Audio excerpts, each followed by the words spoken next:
My twin sister Claire, K*, led two people in a drunken crash the night she got into Stanford's engineering program, but our parents forced me to take her 12-year sentence because I was just a diner waitress. You were never wanted, Dad sneered once when I was a kid, and that truth orchestrated the lie that stole my life. Growing up in a quiet suburb just outside Sacramento, I thought we were the kind of family people envied from across the street. Neatly trimmed hedges, golden retriever named Luna, and a mailbox that never tilted. Our front porch always smelled like coffee and lemon cleaner, and on weekends, Dad grilled while Mom folded laundry with music playing from Claire's room. Claire and I shared a small upstairs bedroom with slanted ceilings and mismatched quilts. Hers was always perfectly made, hospital corner neat, with a stack of advanced placement textbooks on her desk. Mine, crumpled, ink-stained, half-covered in comic book pages and blunt pencils. But that room felt like home, our little world under the roofline. Our parents, Ellen and Mark, made birthdays feel like national holidays. They threw backyard parties with balloon arches and cookie towers. For Claire's 9th, they rented a petting zoo. For my 10th, I got a watercolor set and a cake shaped like a camera. Dad cheered loudest at Claire's science fairs. Mom sewed ribbons into her hair before every recital. I remember thinking, this is what it's supposed to feel like, to belong. Claire was the shining star. Straight A's, debate team captain, violin prodigy, mathlete. She had an effortless glow that followed her everywhere. Even teachers looked at her like she might change the world. I was the opposite. I struggled. Reading, especially, felt like walking through wet sand. Words refused to stay still. I was diagnosed with dyslexia in 4th grade, but even with extra tutoring, I barely scraped by. Still, Claire never made me feel less than. At night, when I'd sit by the window rereading the same comic panel over and over, she'd plop down next to me with a flashlight. "Want me to read it to you?" she'd whisper. Then she'd act out the voices and let me follow along with my finger. She called me sharp in the ways that matter, and I clung to that like a life preserver. There were moments, tiny, glancing, that should have told me something was off. Like the way Mom's smile would tighten when I brought home anything less than a B. Or how Dad's voice would grow distant when I talked about my dream of traveling the world to photograph people's stories. "Let's stay grounded," he'd say, sipping his coffee. "Your sister's applying early to Stanford." But I ignored those signs. I told myself I was imagining it, that all parents compare their kids, that maybe I just needed to work harder, be better. Because deep down, I believed I was wanted. Maybe not the favorite, but still, part of the team. Every Sunday, we had pancake breakfasts. Dad made the batter from scratch, Mom cut the fruit, and Claire played music through her Bluetooth speaker. I'd sit across the table, stealing extra blueberries and grinning when no one noticed. We went to the county fair every July, where Dad let Claire pick the ride and I got to pick the snack. One year I chose deep-fried Oreos and couldn't stop laughing when powdered sugar exploded across Mom's white blouse. Even she laughed, or seemed to. On Christmas morning, we opened stockings in age order. Claire first, then me. She always got the good stuff: Apple pens, concert tickets, limited edition journals. I got sketchbooks and colored pencils, which I loved, but sometimes I'd notice they were off-brand. Still, I never said anything. It was fine. I was grateful. I think that's what made the truth harder later, the fact that I believed in the illusion. I trusted in the warmth of Sunday pancakes and Claire's whispering voice when she read me comics. I thought that meant something permanent, something unconditional. Because when you grow up in what looks like a perfect family, you don't question the cracks. You paint over them. You call them shadows. You tell yourself, everyone feels invisible sometimes.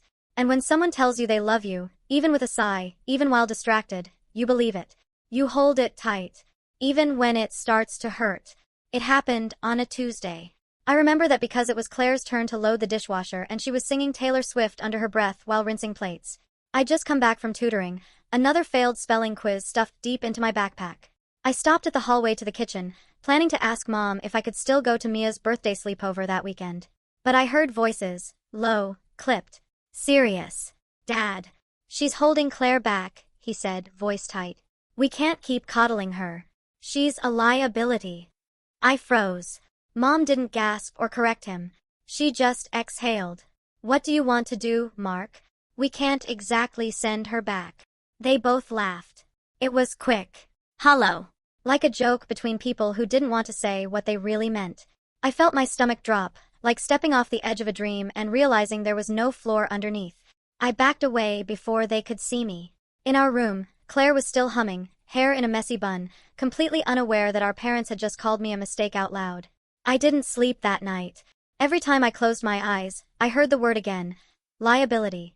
Like I was a spreadsheet error. A drag on Claire's potential. The next few days I tried to forget it, to convince myself I'd misheard, or misunderstood. Stress, maybe. Taxes. Parents say stupid things when they think no one's listening. Then Claire got her Stanford acceptance letter. It came in a thick envelope with gold-embossed lettering. She screamed when she saw it, jumping up and down, holding it in both hands like it was a prize. I smiled, I hugged her, I even took photos for her Instagram. That night, our house transformed into a Pinterest-perfect celebration. String lights in the backyard.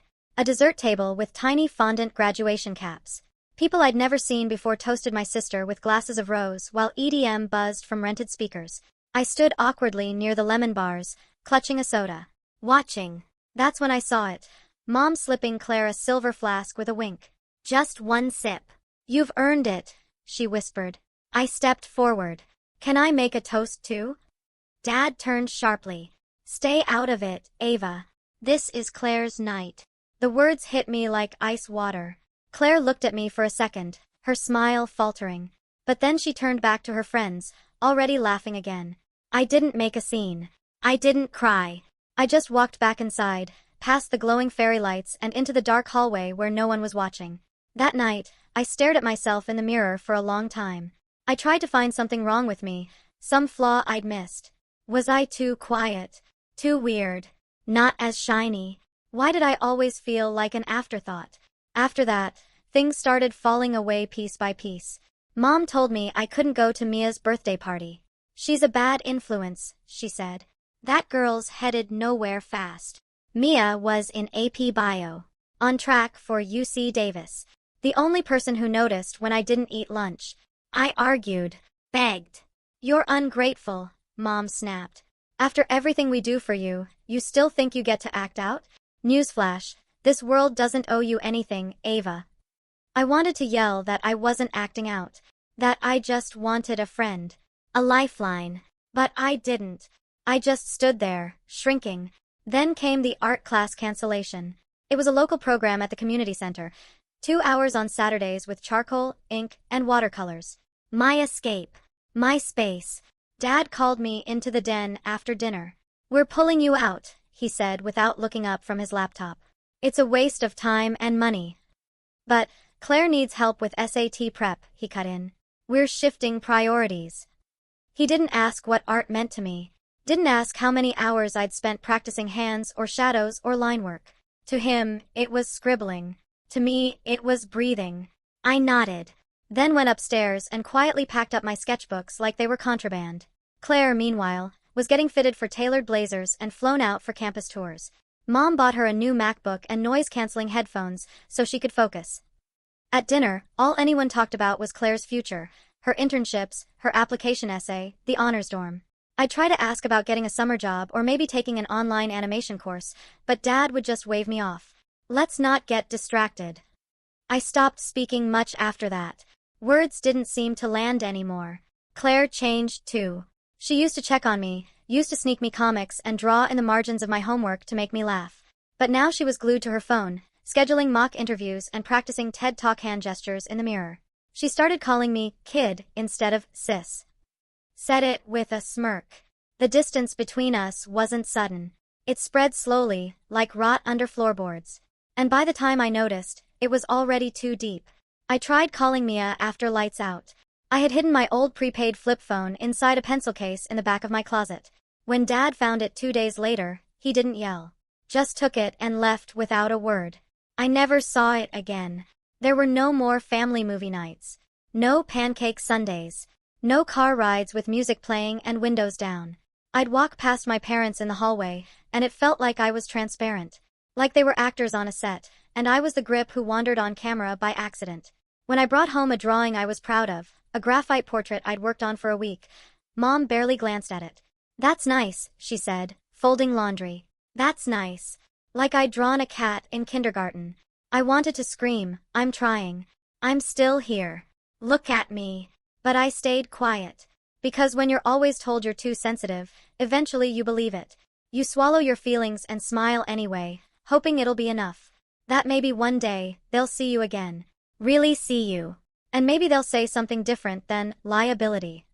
The house got quieter that year. Not in the peaceful way, like snow days or lazy Sunday mornings, but in the way an abandoned mall feels. Lights still on, music still playing, but no one there to care if it echoes. Claire was preparing for greatness. Our living room had turned into her command center, color-coded spreadsheets taped to walls, mock interview flashcards on the couch, college brochures on every surface. Mom hovered nearby like an executive assistant. Dad called her our legacy. They never said it like a metaphor. I tried to stay out of the way. My days blurred into each other. School, silent dinners, long stares at my ceiling fan. My sketchbooks gathered dust. My thoughts stopped rhyming. I was invisible, and they preferred it that way. One afternoon, I found an old disposable camera in my drawer. It was from a middle school trip to the coast, the only vacation we ever took just for me. I flipped through the prints. There was one of me and Mia, wrapped in hoodies, eating fried shrimp with our legs dangling off the pier. We looked so stupidly happy. I pinned it to my corkboard. The next day, it was gone. Have you seen the photo that was up here? I asked Mom while she folded towels in the hallway. She didn't look up. I took it down. That girl's not part of your life anymore. It wasn't just about Mia. It was about control. Little erasures. One photo, one memory, one sliver of freedom at a time. Soon, they started editing my wardrobe. Mom told me the skirts I liked were too attention-seeking. She replaced them with plain jeans and oversized sweaters from the clearance rack. I'm not Claire, I told her. She just said, exactly. Claire stopped knocking before coming into our room. She'd slammed the door open with FaceTime calls in progress, ignoring me completely while she talked about internships and LinkedIn connections. Once, I tried to ask her if she remembered the comic we used to read about the girl who turned invisible. She blinked at me like I'd spoken in code. Do you even want to go to college? She asked, frowning. I didn't know how to answer that. What I really wanted was to be far away. Not in a school. Not in a job. Just gone. Somewhere I could exist without constantly apologizing for being myself. Then came the family therapy lie. Mom told the school counselor I was going through a defiant phase. She requested that I be enrolled in behavioral support sessions, citing withdrawal and manipulation. She framed it like concern, like they cared. I sat in front of a stranger once a week and listened to him ask if I thought my parents were overwhelmed by my expectations. It took everything I had not to laugh. At school, I was quieter than ever. I sat in the back. Didn't raise my hand. Didn't talk to anyone unless I had to. Mia had moved away. Her dad got a job in Oregon. She texted me on her new number once, but I wasn't allowed to respond. I memorized the digits anyway, like they were a code I'd one day need to escape. The only place I felt remotely like myself was in the supply closet outside the art room. Sometimes, when no one was around, I'd sneak inside, sit on the cold tile, and sketch on scrap paper. That's where Mr. Gutierrez found me. He was the art teacher, one of the few who ever learned my name. He didn't ask why I was there. He just handed me a set of charcoal pencils and said, "This is where the best stuff gets made." For a few weeks, I started meeting him there after school. He gave me books on light and perspective. Told me my hands had a rhythm most people missed. It was the first time in months someone saw me, not just my mistakes, but the shape of my intentions. Then Mom found out. She called it inappropriate.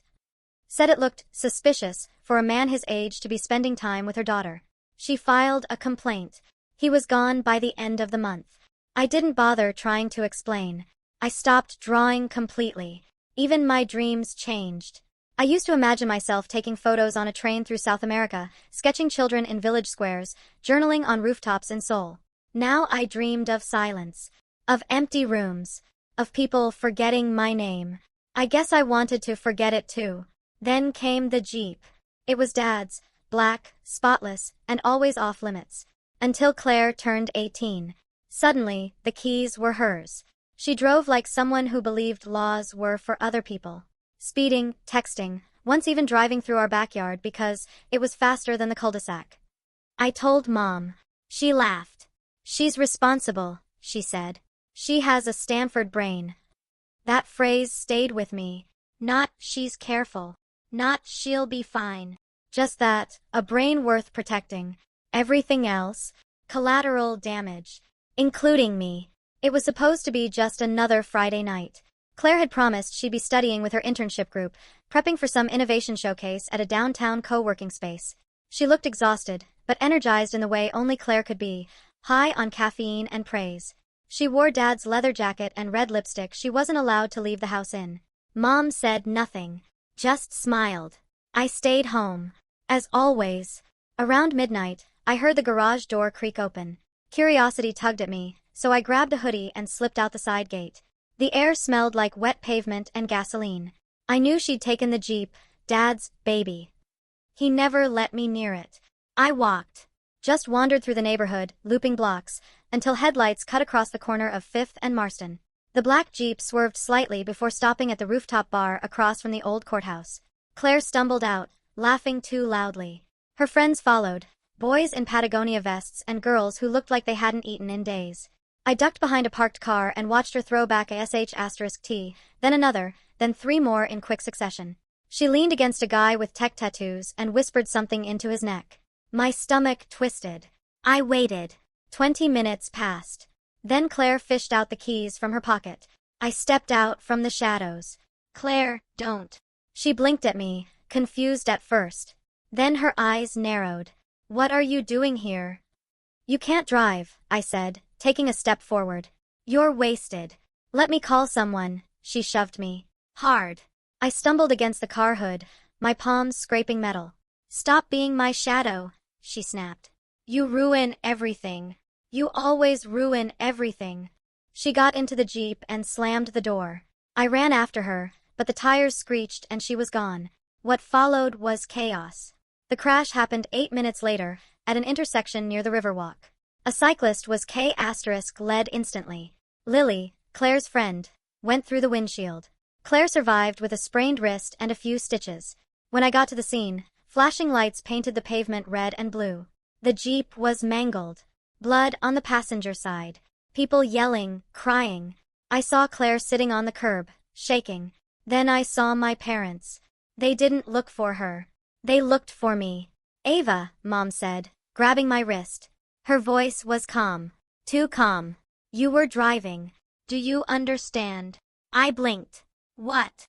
Dad was already moving toward the wrecked Jeep. Claire can't lose Stanford, Mom hissed. She can't lose her future because you decided to stalk her and pick a fight. I didn't. You drove. She begged you to slow down, and you didn't listen. I took a step back, but Dad was already opening the driver's side door. No one saw her behind the wheel, he said, eyes flat. We fix this now, Ava. Or we all lose. They shoved me into the front seat. My hands touched the sticky steering wheel. I couldn't breathe. The officer approached seconds later. Claire was sobbing behind Mom. Dad stood beside me, his hand on the roof of the car like nothing was wrong. She was driving, Claire whispered. Ava. She was jealous. That broke me. That wasn't a twist or a misunderstanding or a moment of weakness. That was a choice. I was 17. They pinned 2 deaths on me. Said I had taken the Jeep without permission. That I forced Claire to come with me. That I was reckless, unstable, selfish. They said Claire tried to stop me. That I laughed when I ran the red light. Their lawyer told me to plead guilty. 12 years is better than 20, he said. I asked about the dashcam. He looked startled. What dashcam? The one Dad installed for insurance. He shook his head. Nothing turned up in Discovery. It must have been wiped. I didn't have the strength to fight. Not then.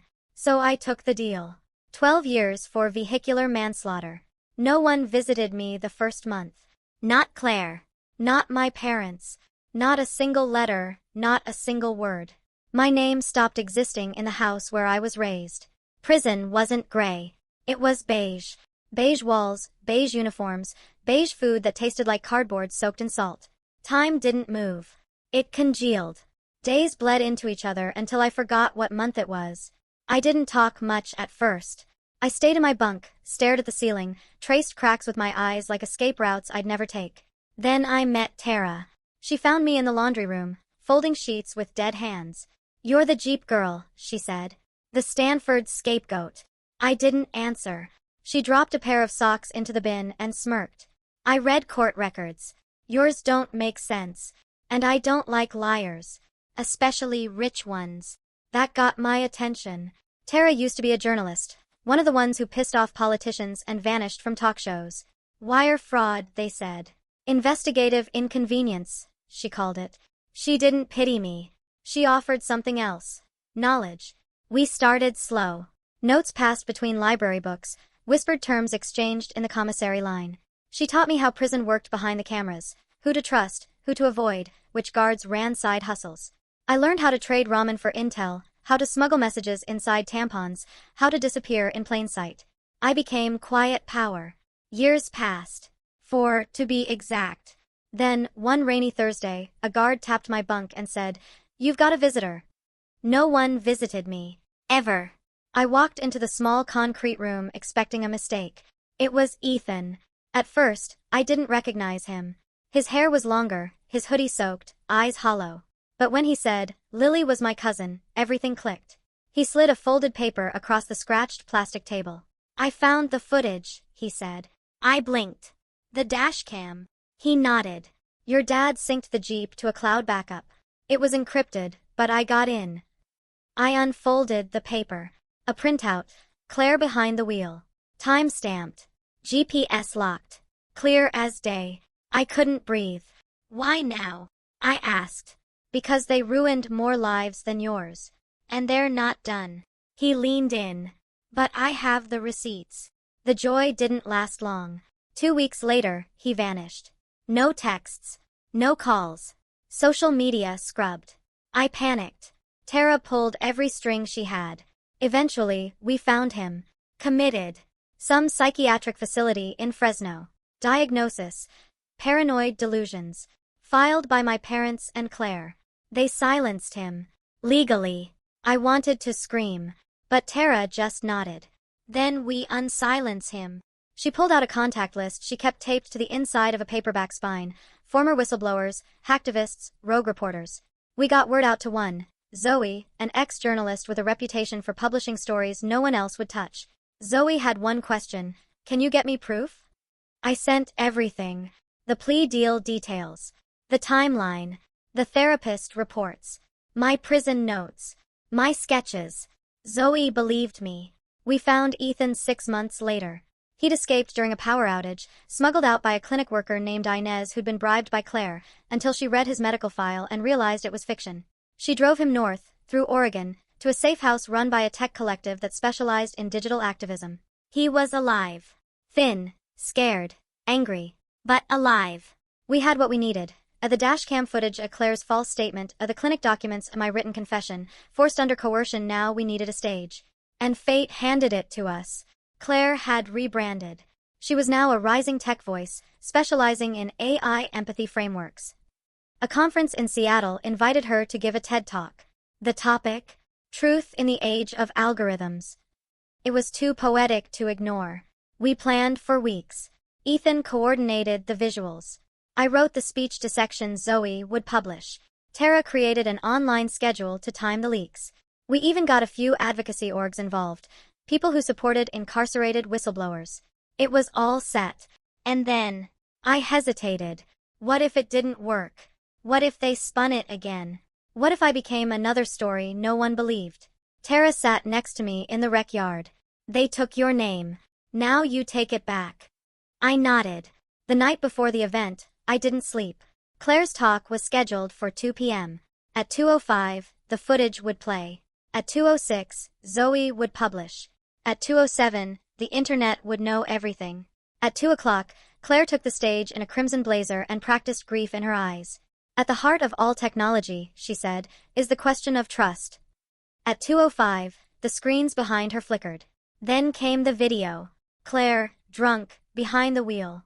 Me begging her not to drive. The crash. My parents at the scene, dragging me into the front seat. My mother's voice. "Claire's Stanford dreams matter. You're nothing."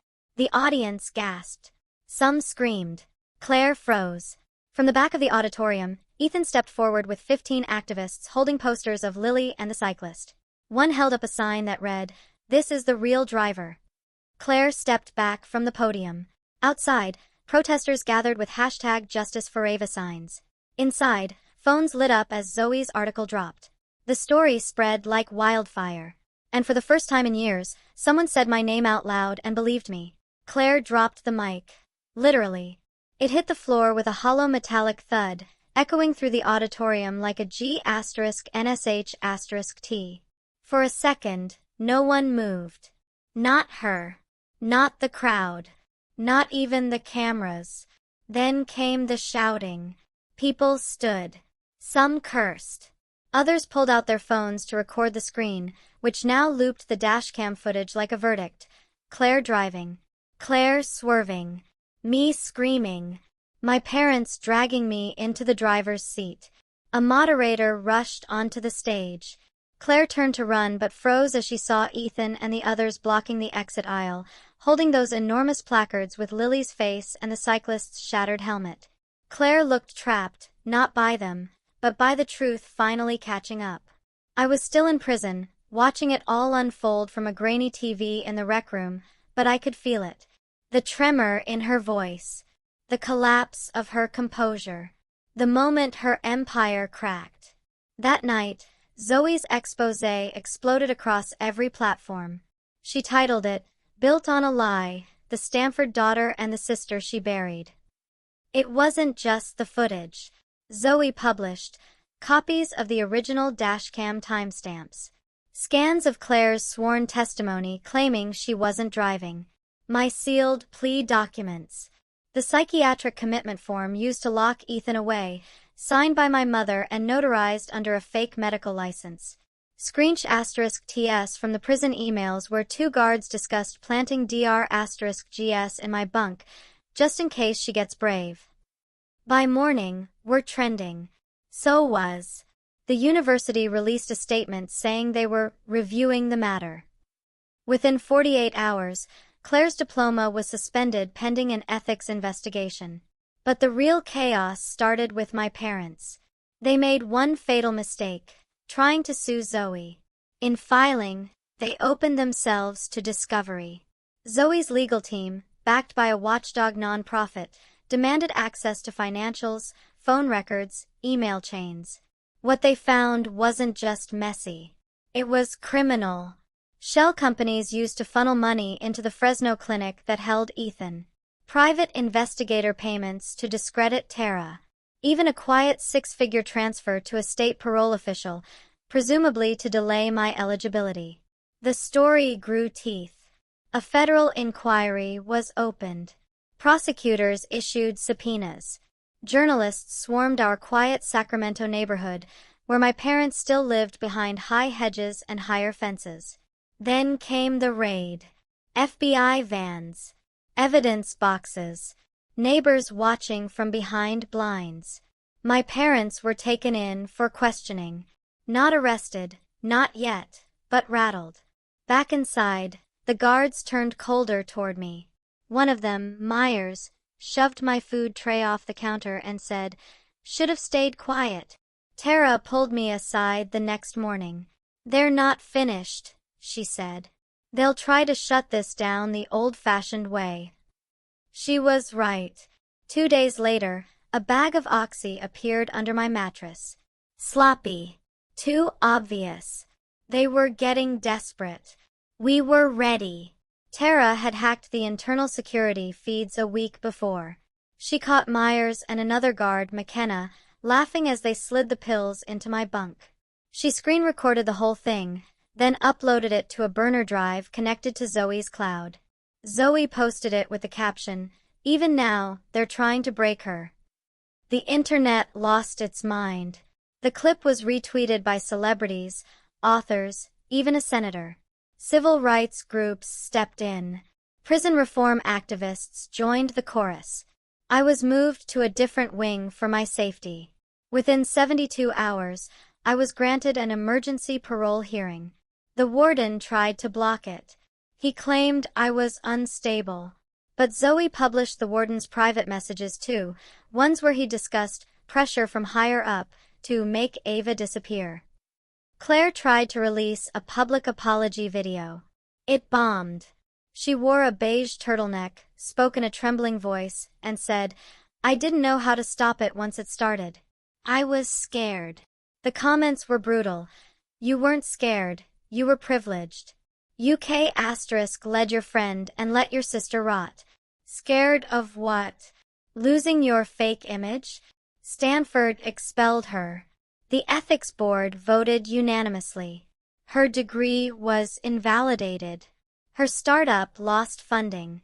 A TED representative issued a public apology and removed her video from their archive.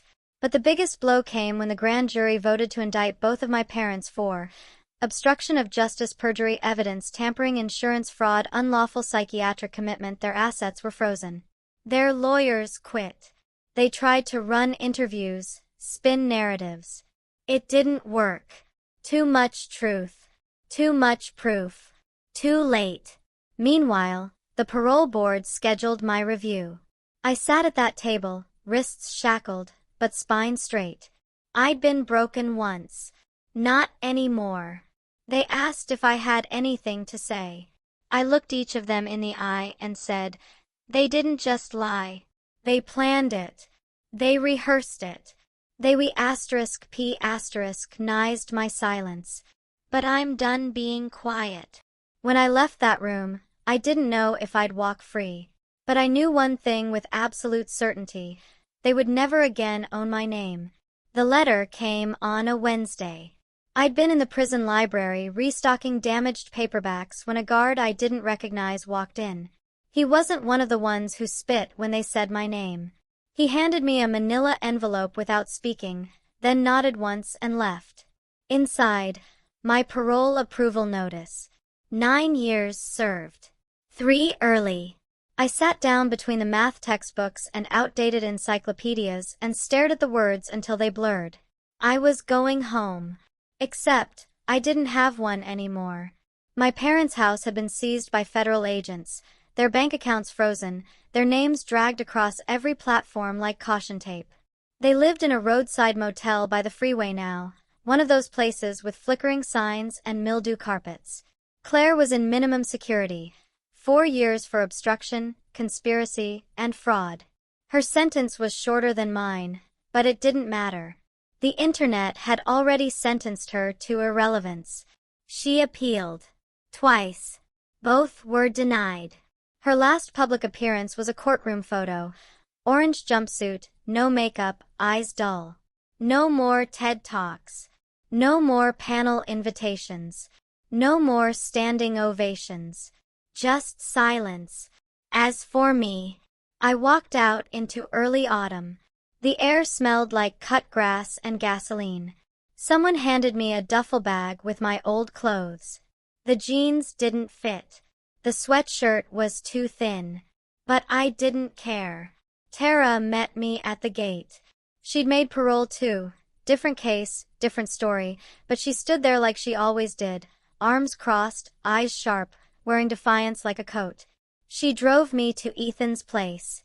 He'd moved out of the Portland safe house and into a rented house on the edge of Sacramento, near the river trail. His dog barked when he saw me. His hands trembled when he hugged me. We didn't talk much that night. We just sat on the porch, sipping ginger tea, letting the quiet say what we couldn't. 2 weeks later, the trust fund resurfaced. Technically, it had always existed, set up by my grandparents when Claire and I were toddlers. But my parents had siphoned most of it to fund their image, Claire's schooling, legal defense, the bribes. When federal investigators traced the money trail, they found enough to charge them with laundering. But they also found something else. My name. Half the trust had been legally mine all along. I used it to enroll in Sacramento Community College. Graphic design. Something about lines and shadows and message through color still made sense to me, even after all this. On my first day, I wore a gray hoodie and sat in the back of class. No one recognized me. It was perfect. Zoe offered me a job, remote editorial assistant, helping fact-check stories from incarcerated sources. I said yes. On weekends, I volunteered with Ethan at a youth center for at-risk teens. We taught them how to code, how to draw comics, how to tell stories that couldn't be erased. We called it Project Unmuted. One day, a girl named Kiara, 12, maybe 13, asked me if it was true. Did your own family really do all that? I looked at her, straight in the eye. Yes, I said. But that's not where the story ends. She nodded, then went back to sketching. Sometimes, I still dream of the crash. Sometimes I see Claire's face, distorted by headlights and lies. Sometimes I hear Mom's voice, calm, calculated, cruel. You're nothing. But now the voice is quieter. And my own voice, louder. I don't draw just for myself anymore. I design for causes, posters, graphics, online campaigns for people who were also silenced. Survivors. Whistleblowers.